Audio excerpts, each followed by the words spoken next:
एक बार एक व्यापारी से लक्ष्मी जी नाराज हो गई और जाने से पहले बोली, मैं जा रही हूँ और मेरी जगह अब नुकसान आएगा, लेकिन जाने से पहले मैं तुम्हें एक आखिरी तोहफा देना चाहती हूँ, जो चाहो मांग लो। व्यापारी बहुत बुद्धिमान था।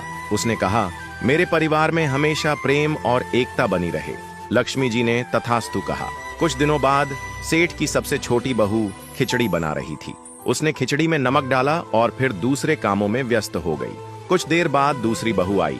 उसने भी बिना देखे खिचड़ी में नमक डाल दिया। इसी तरह तीसरी और चौथी बहुएं भी आईं और बिना खिचड़ी को छके उसमें नमक डालकर चली गईं। जब सेठ आया और पहला निवाला खिचड़ी का मुंह में डाला तो पाया कि उसमें बहुत ज्यादा नमक है। वह तुरंत समझ गया कि नुकसान आ चुका है, इसलिए उसने चुपचाप खिचड़ी खाई और कुछ नहीं बोला और चला गया।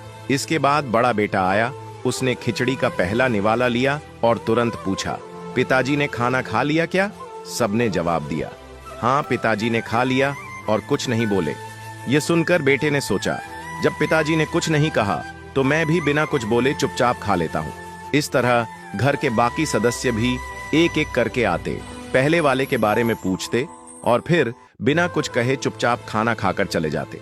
रात में नुकसान सेठ के सामने हाथ जोड़कर प्रकट हुआ और बोला, मैं अब जा रहा हूँ। सेठ ने पूछा, क्यों? तो नुकसान ने कहा, 1 किलो नमक तो खा गए, फिर भी झगड़ा नहीं हुआ। मेरा यहाँ कोई काम नहीं। जिस घर में आपसी प्रेम होता है वहां सदैव सुख और शांति का वास होता है।